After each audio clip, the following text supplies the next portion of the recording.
Assalamualaikum warahmatullahi wabarakatuh. Pemirsa, jumpa lagi bersama saya, Rey Happyani, host Tamu Tribun. Di kesempatan ini telah hadir tamu istimewa, yaitu Bapak Haji Armed Dahir adalah Kabid Penyelenggaraan Haji dan Umroh di Kanwil Kemenak Sumatera Selatan. Iya, benar. Malam ini kita akan membahas tema tentang persiapan penyelenggaraan haji di embarkasi Palembang. Nah, kita baru dengar-dengar nih, katanya udah banyak tuh persiapannya. Nah, untuk menjawab semua itu, kita persilakan Pak Armed Dahir untuk bercerita bagaimana kesibukan Kanwil Kemenak Sumatera Selatan dalam mempersiapkan haji tahun yang berjalan ini. Silakan Pak. Ya, baik. Terima kasih Bu Yeni. Assalamualaikum warahmatullahi wabarakatuh. Waalaikumsalam warahmatullahi wabarakatuh. Terima kasih kami sudah diundang di sini untuk memberikan pencerahan terkait informasi yang ada di bidang penyelenggara haji dan umroh pada jamaah haji yang sempat hadir dan menonton di podcast ini. Bu Yeni, dapat kami informasikan terkait persiapan yang kita sudah lakukan sekarang, yaitu kita sudah bersosialisasi pada masyarakat khususnya jamaah haji terkait dokumen haji, terkait paspor juga, dan sekarang kita teman-teman di kabupaten kota itu sudah melakukan proses biopisa sebagai syarat untuk pengajuan visa nanti ke Kementerian Hajinya Arab Saudi. Nah, ini yang sudah lagi berjalan dan sudah kita lakukan, dan juga kita kemarin beberapa hari yang lalu sudah menyampaikan estimasi jemaah-jemaah haji yang berhak untuk melakukan pelunasan dan berangkat di tahun 1446 Hijriah ini 2025. Nah, sekarang lagi proses kita melakukan verifikasi. Karena memang harus kita maklumi data jemaah ini kan tidak statis. Dinamis, berkembang terus dengan kondisi yang terjadi di lapangan. Nah, sekarang lagi dilakukan verifikasi, kita harapkan nanti hasilnya segera dapat disampaikan ke kita, dan setelah itu nanti baru akan kita umumkan secara resmi orang-orang yang berhak untuk melakukan pelunasan di tahun 2025 ini. Kemudian lagi kemarin juga sudah dilakukan oleh tim kita dan juga oleh tim-tim dari BKK terkait pemeriksaan sanitasi kelayakan penggunaan asrama haji untuk jamaah haji. Itu yang sudah dilakukan, persiapan yang sudah kita siapkan sekarang. Ya. Nah Pak, mungkin ada perkiraan atau estimasi berapa jumlah porsi calon jemaah haji di Sumatera Selatan? Mungkin berdasar pengalaman tahun-tahun sebelumnya ya? Ya. Untuk jemaah Sumatera Selatan kita masih menggunakan kuota existing ya. Masih menggunakan seperti kuota tahun lalu. Sumatera Selatan kuotanya masih tetap sama, yaitu 7.012 orang jamaah haji. 7.012 jamaah haji. Nah, ini insya Allah nanti kuota ini dapat terpenuhi sesuai keinginan kita, sesuai keinginan pemerintah, dan kita juga berharap masyarakat untuk dapat memaksimalkan kesempatan ketika nanti merekanya dipanggil untuk bisa berangkat di tahun ini.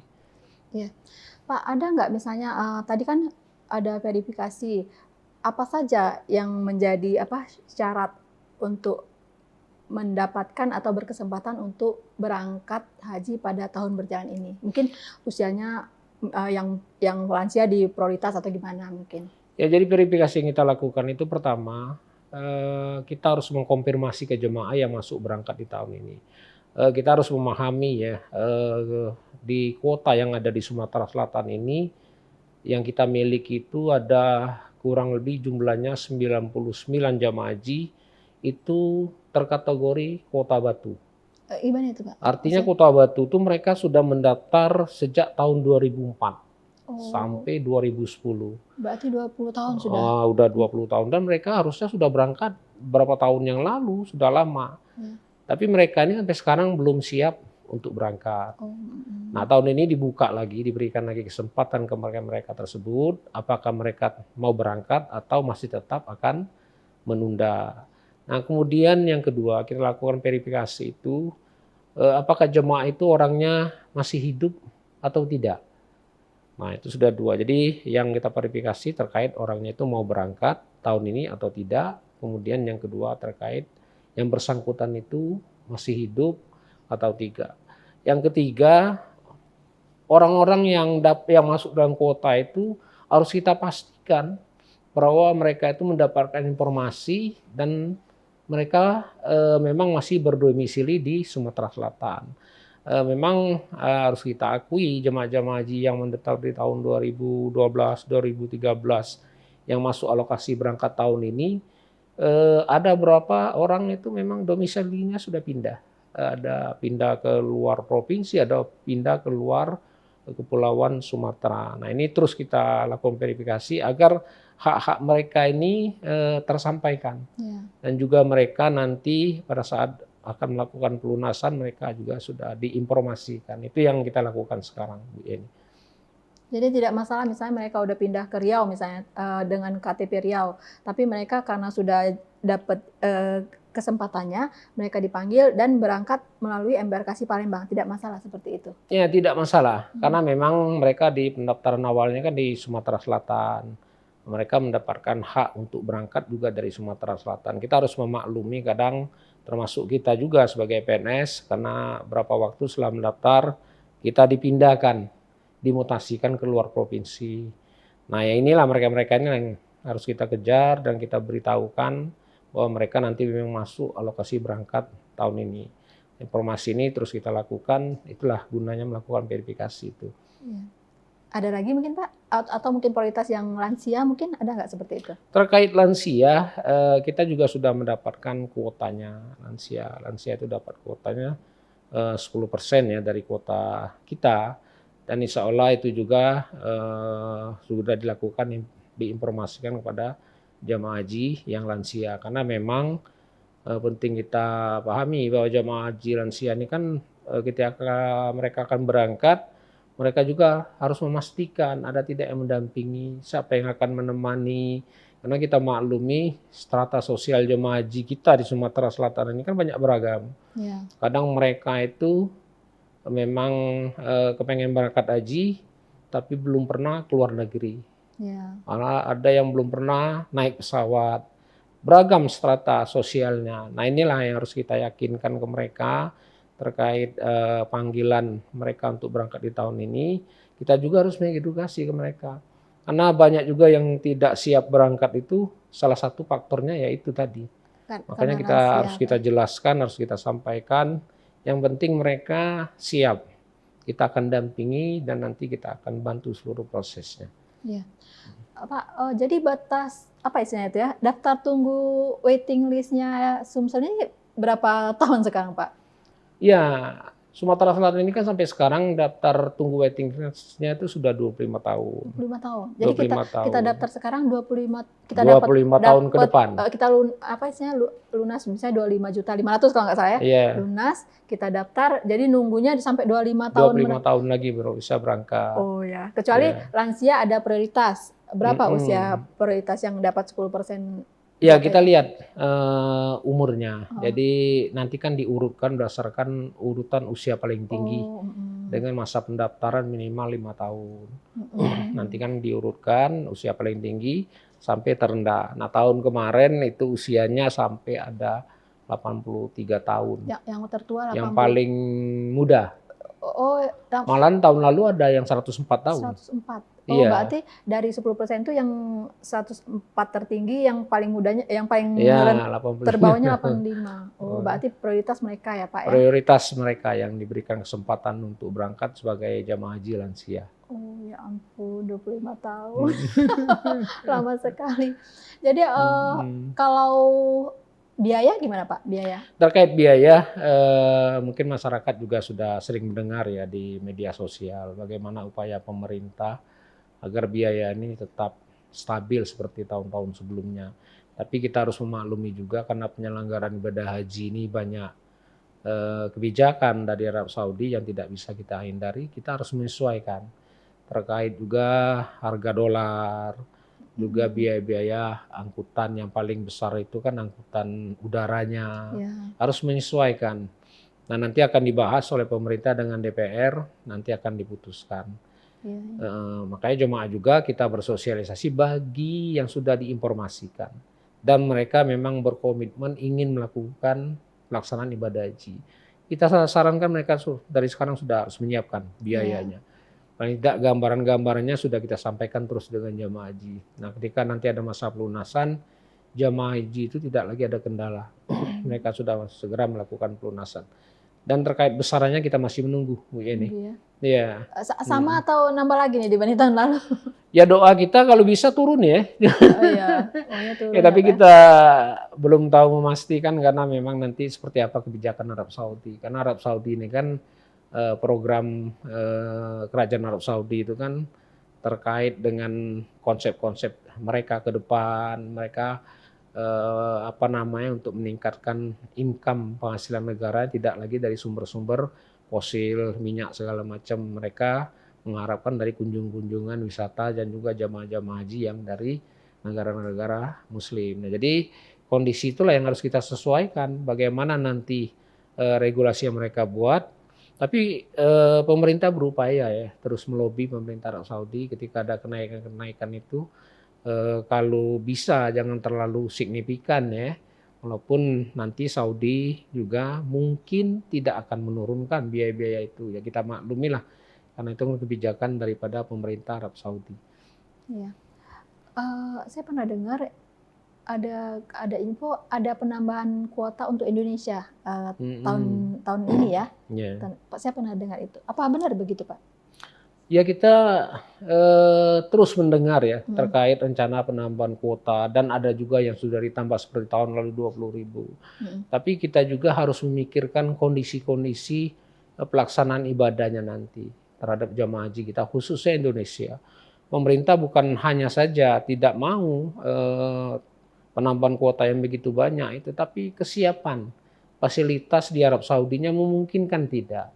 Kita jangan sampai jamaah melaksanakan ibadah ini menjadi problem nanti ketika fasilitasnya tidak sesuai standar-standar dan kondisi-kondisi jemaah kita. Nah, ini terus dikaji oleh pemerintah. Jadi ketika ada penambahan kuota itu bukan hanya terkait penambahan kuotanya saja, fasilitas lainnya itu juga harus kita pikirkan terkait mereka tendanya di Arafah, tendanya di Mina bagaimana, cukup tidak untuk jamaah haji Indonesia. Karena harus kita pahami ketika jamaah haji melaksanakan ibadah dengan kondisi yang sangat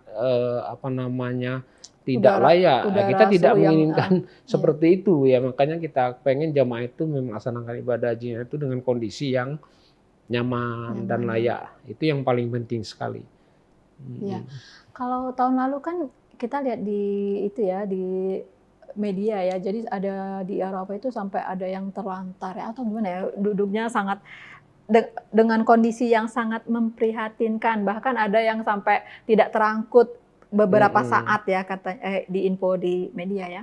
Nah, mungkin ada nggak evaluasi dari khususnya embarkasi Palembang untuk kenyamanan dari para jemaah haji itu ketika mereka berada di tanah suci? Seperti pengalaman yang secara nasional kita tidak bisa memungkiri itu ada terjadi dan tidak bisa kita katakan tidak. Tapi alhamdulillah itu tidak terjadi di jamaah haji Sumatera Selatan.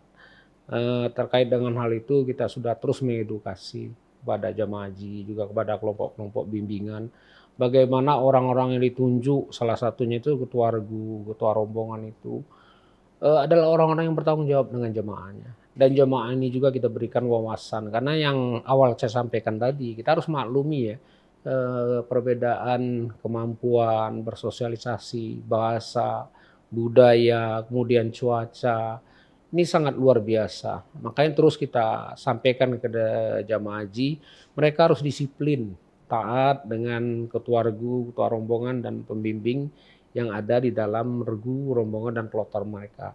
Nah, juga ketua kloter, pembimbing ibadah juga dari tim kesehatan. Terus kita berikan wawasan bagaimana mereka melayani jemaah itu. Nah, ketika dalam kondisi yang krisis, yang problem solvingnya terus kita kembangkan terus dengan para petugas, membangun jiwa korsanya supaya nanti jangan terjadi hal-hal yang tidak kita inginkan. Ya, alhamdulillah beberapa tahun dalam penyelenggaraan haji khusus Sumatera Selatan ini insya Allah tidak ada masalah. Memang bukan artinya clear, tidak.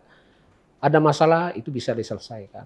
Itu yang paling penting bagi kita para petugas yang mendampingi jamaah haji, orang-orang yang kita tunjuk sebagai ketua rombongan itu, mereka bisa menyelesaikan seluruh problematika dan juga bisa memitigasi hal-hal yang akan timbul. Itu yang penting yang terus kita sampaikan kepada para tugas dan juga ketua rombongan, ketua regu. Iya. Seleksi petugas haji udah selesai ya Pak ya? Akan kita lakukan. Oh, Tanggal 17 kemarin ditutup pendaftarannya, nanti tanggal 21 kita akan melakukan seleksi tahap pertama yang akan dilaksanakan di kabupaten dan kota di seluruh Sumatera Selatan. Berapa personil Pak? Untuk petugas kloter itu kita siapkan ada 19 kloter. Artinya di dalamnya nanti kan ada pembimbing ibadah dan ada ketua kloter. Dan juga nanti dari tim kesehatan juga akan melakukan seleksi khusus untuk tim kesehatan kloter dan tim kesehatan dari PPIH Arab Saudinya. Kalau kita yang dari Kementerian Agama insya Allah nanti tanggal 21 kita akan lakukan seleksi. Dan kita harus memaklumi juga ada kebijakan baru dari Arab Saudi sekarang bahwa petugas haji Indonesia itu hanya diberikan 1% dari kuota. Artinya ketika kuota kita diberikan 221.000, jumlah petugas kita itu hanya diberikan 2.210 untuk seluruh Indonesia. 1% berarti misalnya 2%. kita misalnya 7.012 ya. Berapa tuh berarti Pak? 70? Kalau 1% ya sekitar itu kan? 70? Ya kurang lebih kan. Memang kalau kita lihat memang belum ideal. Ya. Tapi kita harus memaklumi ini konsep Arab Saudi. Tapi kita pemerintah Indonesia khususnya Kementerian Agama lagi terus melakukan upaya bagaimana nanti Arab Saudi ini bisa diyakinkan agar nanti ada penambahan petugas haji untuk jamaah haji Indonesia. Nah, kita harapkan, kita doakan itu nanti bisa terwujud dan diberikan oleh pemerintah Arab Saudi. Iya. 7.000 ya, 7.000 dengan 7.000 dengan 70 petugas yang mengcover ya. Iya, mengcover. Kira-kira ada nggak inovasi yang dilakukan atau apa nih yang baru yang dilakukan oleh Kemenak Sumsel atau mungkin mengadopsi dari pusat gitu untuk menghandle jemaah haji yang nanti akan berangkat kira-kira? Jadi terkait inovasi sebenarnya kita terus berkembang ya, tergantung kondisi-kondisi kekinian. Bagaimana kita melaksanakan kegiatan-kegiatan dalam sisi manasik. Sekarang kita fokus memberikan wawasan keilmuan jamaah haji itu bukan hanya dari sisi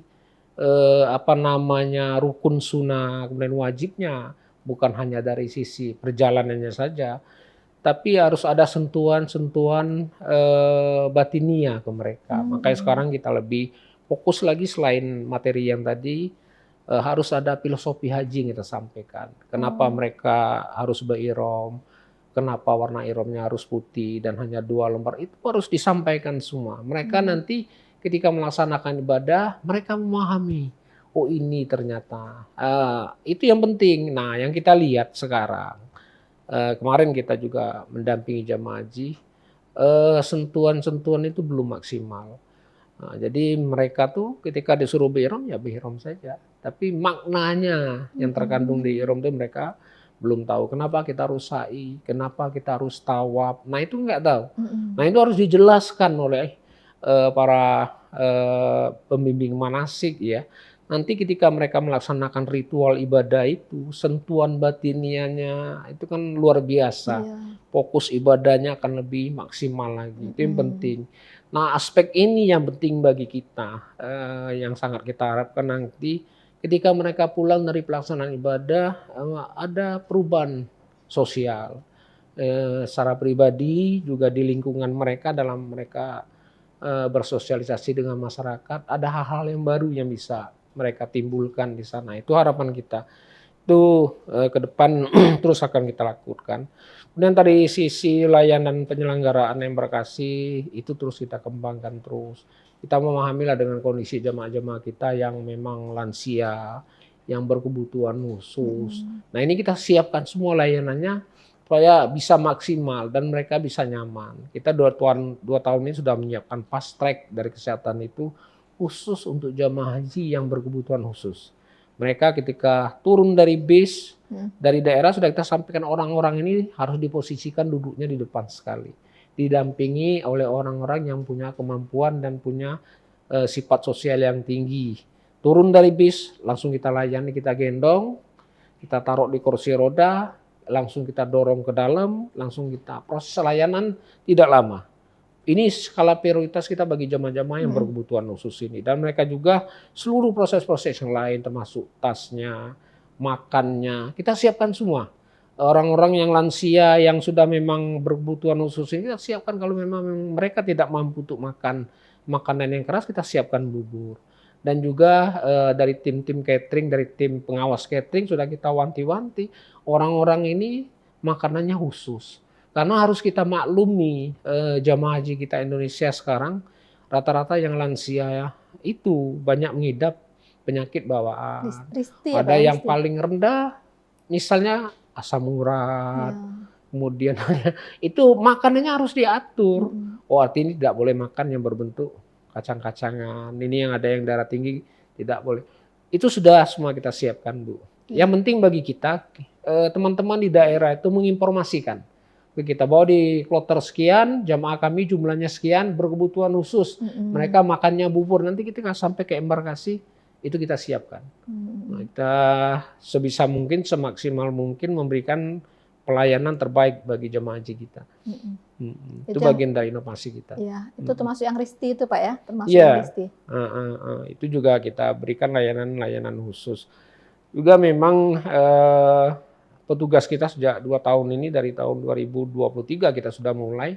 Sampai sekarang kita terus memotivasi mereka bagaimana mereka mempunyai kemampuan untuk melayani jemaah-jemaah yang lansia ini, yang sesuai standar-standar yang harus mereka lakukan. Termasuk juga di dalam proses penerbangan yang lansia berkebutuhan khusus ini kita dudukkan memang di kursi yang khusus. Dan harus dekat dengan para tim kesehatan, ketua kloter.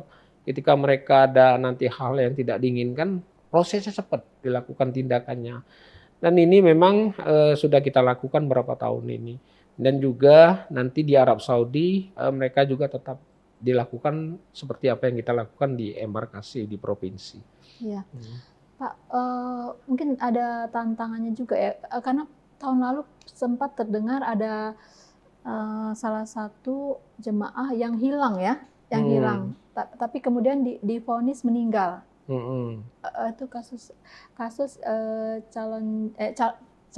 jemaah haji di Ogan Ilir kalau nggak salah. Tapi kemudian dia berangkatnya dari Palembang. Kemudian diinformasikan oleh keluarganya hilang. Dan tidak ada kabar, terakhir di-declare gitu ya, di-declare meninggal. Nah, mungkin ada nggak antisipasi supaya kasus seperti itu bisa di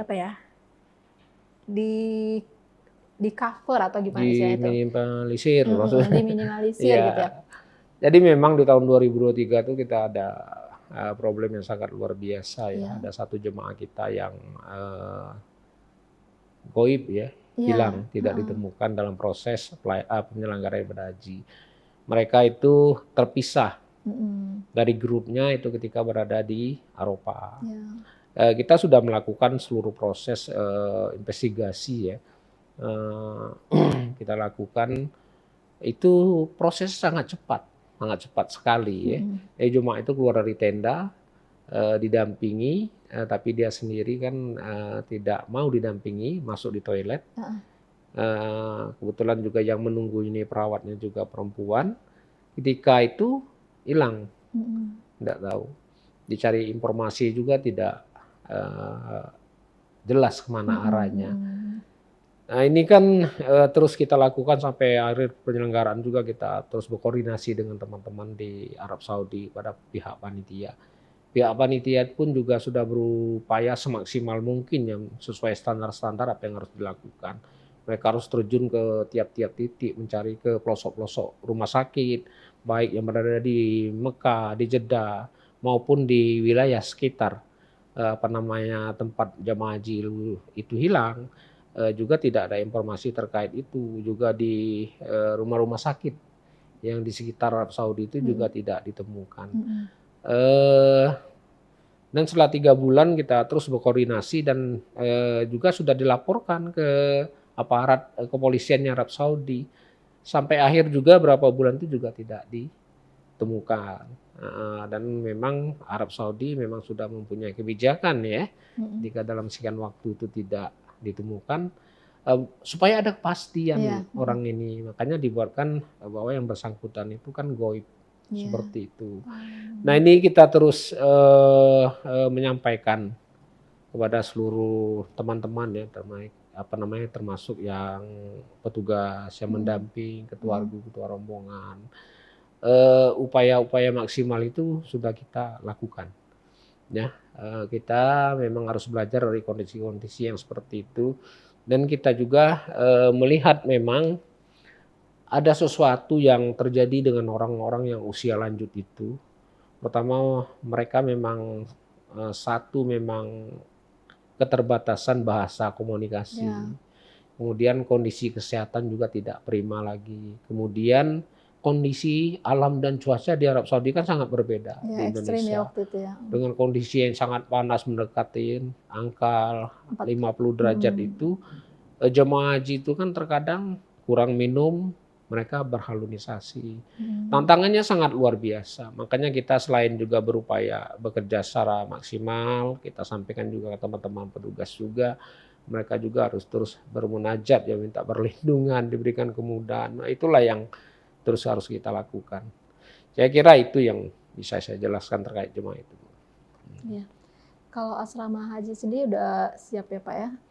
Asrama haji alhamdulillah ya, selain juga kemarin sudah dilakukan sanitasi, pemeriksaan sanitasi, asrama haji sekarang sudah berbenah diri ya.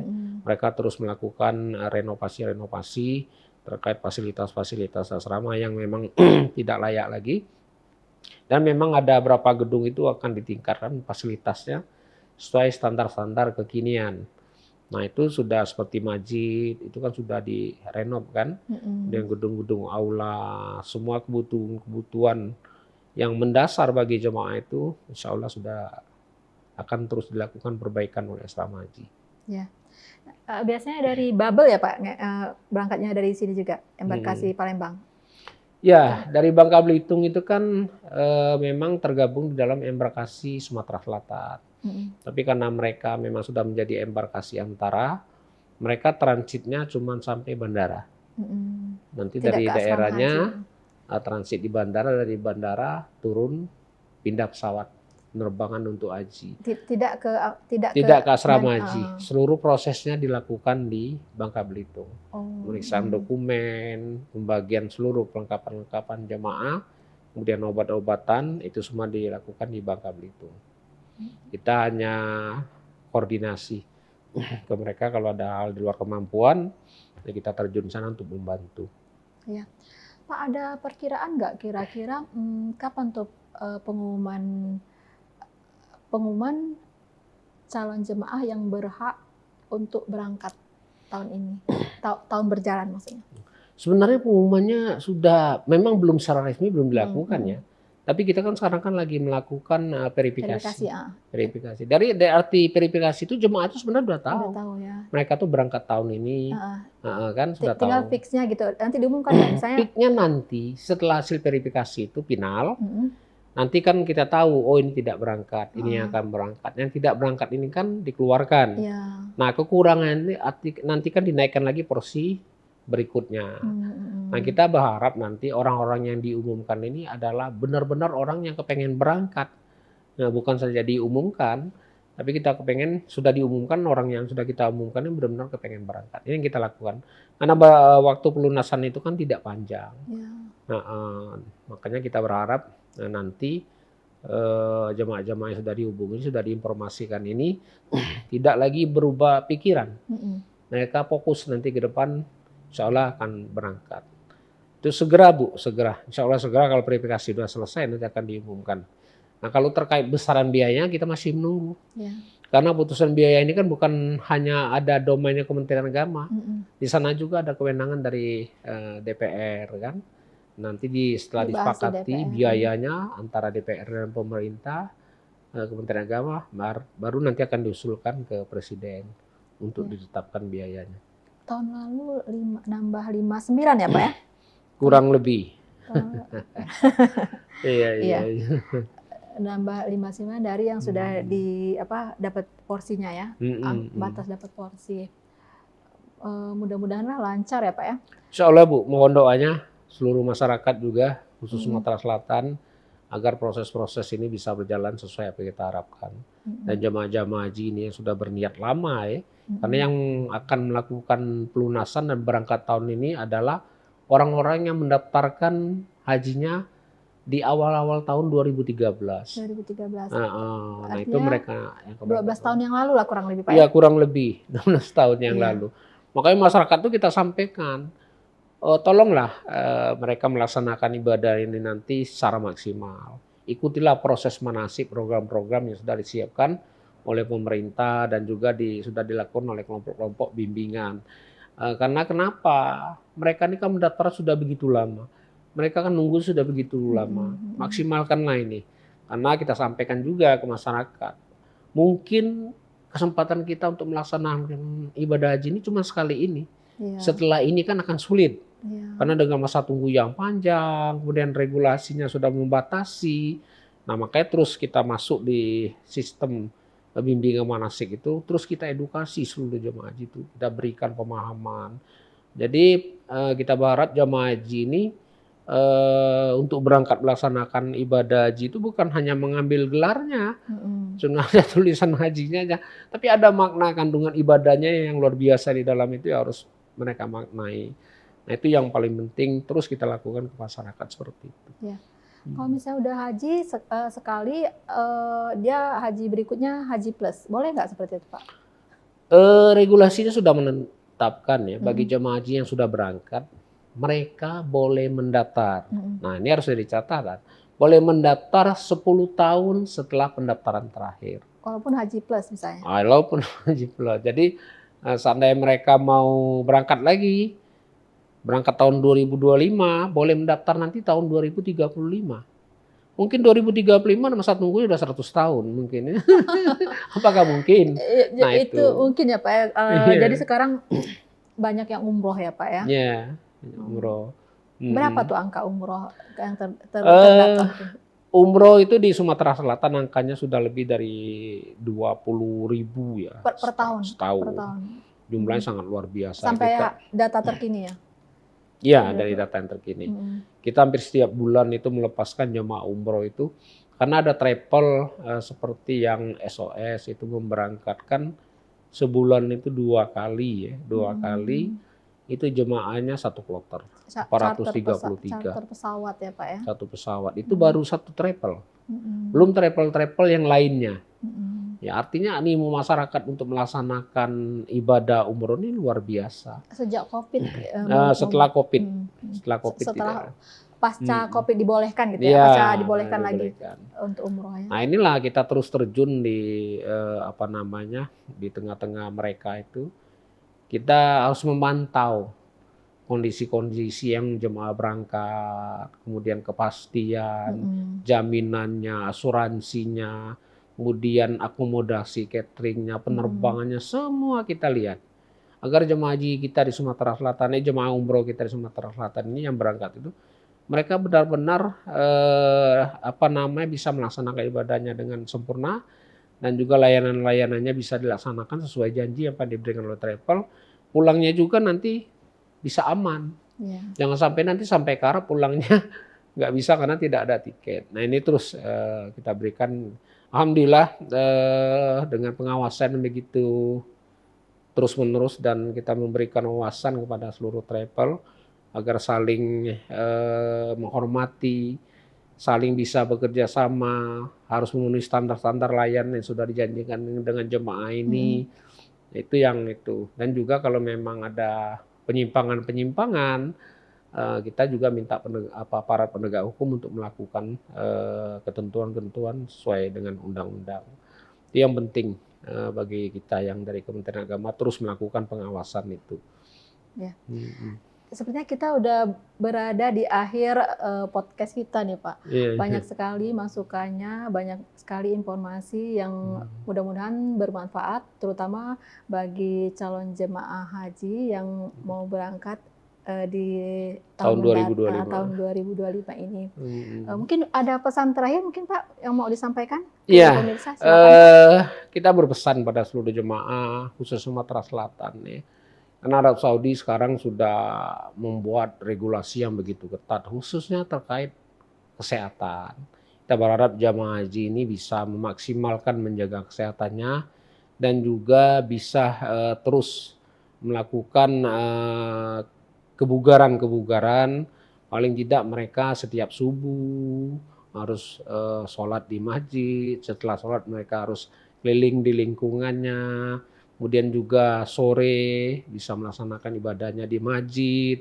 Juga harmonisasi kemudian silaturahmi dengan tetangga-tetangga itu harus terus dilakukan ya. Kemudian kita sangat berharap dengan kondisi-kondisi yang jamaah yang sehat ini, seluruh problematika kita di Arab Saudi itu bisa dikurangi. Ya. Karena memang harus kita maklumi kondisi-kondisi jamaah haji yang sudah komorbid, membawa penyakit bawaan itu terkadang menjadikan problem bagi kita semua ketika pelaksanaan ibadah haji. Makanya kita berharap jamaah haji ini bisa memahami itu dan bisa segera menjaga kesehatan. Bila perlu, mereka perlu melakukan general check up, silakan. Nah, ketika ada penyakit, mereka nanti kan bisa segera mengobatinya. Nah, ketika mereka bisa melaksanakan ibadah haji nanti, seluruh proses ibadah itu bisa dilaksanakan dengan maksimal. Itu yang paling penting sekarang jamaah haji harus lakukan. Ya. Baiklah Pak, banyak sekali masukannya, insya Allah bermanfaat untuk kita semua, terutama bagi para calon jemaah haji ya Pak ya. Demikian pemirsa podcast kita, sampai jumpa di kesempatan berikutnya. Assalamualaikum warahmatullahi wabarakatuh.